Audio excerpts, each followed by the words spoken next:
मैं जानता हूँ तुम्हें जिंदगी भर क्या कहा गया है, ज्यादा सेंसिटिव मत बनो, थोड़ा टफ बनो यार, इतनी छोटी बात पे रोना कैसे, दिल पे मत लो सब कुछ। तुमने साथ हजारों बार अपने आंसू के लिए सॉरी बोला होगा, लोगों को एक्सप्लेन किया होगा कि तुम ओवर रिएक्ट नहीं कर रहे, और फिर भी अंदर से एक आवाज आती होगी, क्या मुझ में ही कोई प्रॉब्लम है? आज मैं तुमसे क्लियरली कहना चाहता हूँ कि नहीं, तुम में कोई प्रॉब्लम नहीं है, तुम वीक नहीं हो, तुम्हारी कोई गलती भी नहीं है। साइकोलॉजी में इसको कहते हैं हाईली सेंसिटिव पर्सन, लेकिन मैं इसको अलग नाम देता हूँ। तुम एक सुपर सेंसर हो। जब बाकी लोग दुनिया को एचडी में देख रहे हैं, वहीं तुम उसे 4K रेजोल्यूशन में रिकॉर्ड कर रहे हो। न्यूरोसाइंस के अकॉर्डिंग तुम्हारे सेंसिटिविटी को डिफेक्ट नहीं बल्कि एक हाई परफॉर्मेंस रेडार सिस्टम है जो इस दुनिया को चाहिए ही चाहिए।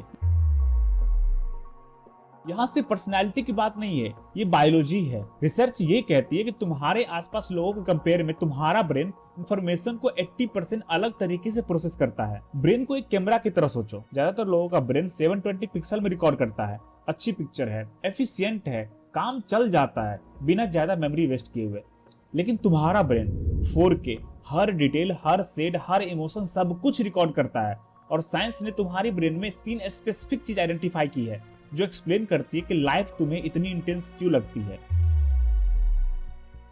न्यूरोसाइंटिस्ट इसको कहते हैं लो लेटेंट इनहिबिशन। नॉर्मल ब्रेन अपनी एनर्जी बचाने के लिए 90% चीजों को ऑटोमेटिकली इग्नोर कर देता है। बैकग्राउंड नॉइज स्किप, फालतू का details skip.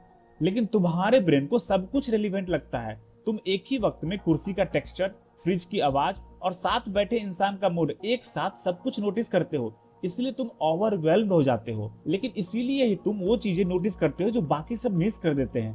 Beauty, pattern, solution, जो सबसे मुश्किल प्रॉब्लम होती है उसका आंसर अक्सर तुम्हारे पास होता है। मिरर न्यूरॉन्स वो होते हैं जो तुम्हें एम्पैथाइज करने देते हैं। तुम सिर्फ ये नहीं समझते कि सामने वाला दुखी है, तुम उसके दर्द अपने बॉडी में फिजिकली फील करते हो। ये इमेजिनेशन नहीं है, तुम्हारा ब्रेन उस इंसान की इमोशनल स्टेट को सिमुलेट कर रहा होता है। तुम एक इमोशनल स्पॉन्ज हो, एक ऐसी दुनिया में जो पूरा इमोशन से भरी हुई है। घर में कोई टेंशन हो, तुम फील करते हो। ऑफिस में कोई स्ट्रेस हो, तुम एब्जॉर्ब करते हो। कोई स्ट्रेंजर भी सैड हो, तुम उससे महसूस कर लेते हो। ये तुम्हारी वीकनेस नहीं है, ये तुम्हारी सुपर पावर है। साइकोलॉजी इसमें कहती है pause to check strategy. Conversation में या कोई डिसीजन लेते वक्त तुम्हें लगता है कि तुम धीरे हो, तुम खुद को कोसते हो, क्यों सोच रहा हूँ इतना, क्यों हेजिटेट कर रहा हूँ। लेकिन साइंस कुछ और कहती है, तुम स्लो नहीं हो, तुम डीपली डिटेल्ड हो। जब बाकी लोग सिर्फ सरफेस पे रिएक्ट कर रहे होते हैं, तब तुम्हारा ब्रेन बैकग्राउंड में एक पूरा सिमुलेशन रन कर रहा होता है, पास्ट मेमोरीज से कनेक्ट कर रहा होता है, फ्यूचर आउटकम प्रेडिक्ट कर रहा होता है, वर्ड्स के पीछे का मीनिंग एनालाइज कर रहा होता है। तुम इसीलिए हेजिटेट नहीं करते कि तुम कंफ्यूज्ड हो, तुम इसीलिए हेजिटेट करते हो क्योंकि तुम्हारा ब्रेन बेस्ट पॉसिबल आउटकम के लिए एक कम्प्लेक्स कैलकुलेशन रन कर रहा होता है। ये बग नहीं है, एक हाई लेवल कंप्यूटेशन है। ये सबसे इंपोर्टेंट क्वेश्चन है, अगर सेंसिटिविटी वीकनेस होती तो इवोल्यूशन ने इसको हजारों साल पहले ही खत्म कर दिया होता, लेकिन नहीं किया। क्यों?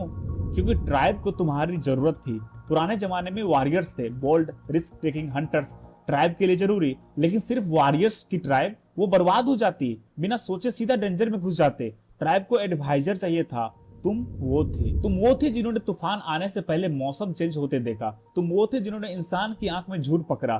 तुम वो थे जिन्होंने पूरी रात जाग के प्लान बनाया जब बाकी सो रहे थे। तुम्हारी सेंसिटिविटी असल में एक सोफिस्टिकेटेड अर्ली वार्निंग सिस्टम था। आज की दुनिया लाउड है, फास्ट है, एग्रेसिव है। ये दुनिया वॉरियर्स के लिए बनी है। इसीलिए तुम्हें कभी कभी आउट ऑफ प्लेस लगता है, लेकिन आउट ऑफ प्लेस होना और वर्थलेस होना ये एक नहीं होता।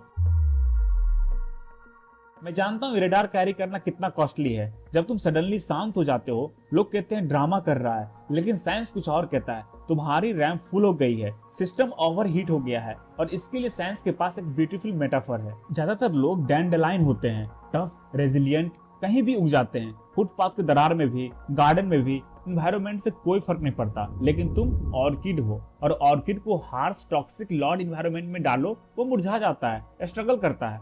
और सालों से शायद तुमने खुद को ब्लेम किया होगा कि तुम डैंडेलाइन क्यों नहीं हो। लेकिन रिसर्च एक अमेजिंग चीज कहती है, वेंटेज सेंसिटिविटी। जब ऑर्किड को सही एनवायरनमेंट मिलता है, सही लाइट, सही सॉइल, सही केयर, तो वो सिर्फ सरवाइव नहीं करता, वो इस तरह खिलता है जैसे डैंडेलाइन कभी नहीं खिल सकता। तुम्हें अपने आप को टफ नहीं बनाना है, तुम्हें अपने लिए सही ग्रीन हाउस बनाना है। पहली बात, अपना फिल्टर इंस्टॉल करने की कोशिश मत करो। तुम अपनी बायोलॉजी नहीं बदल सकते, और सच में बदलनी भी नहीं चाहिए। इस दुनिया में ऑलरेडी बहुत नम्बनेस है। बहुत लोग हैं जो फील करना भूल गए हैं। दुनिया को तुम्हारी थिक स्किन की जरूरत नहीं है, दुनिया को तुम्हारी 4K विजन की जरूरत है। बस अपने गिफ्ट को प्रोटेक्ट करो, बाउंड्रीज बनाओ, साइलेंस को रिस्पेक्ट दो, अपनी एनर्जी को केयरफुली चूज करो, कहाँ लगाना है कहाँ नहीं।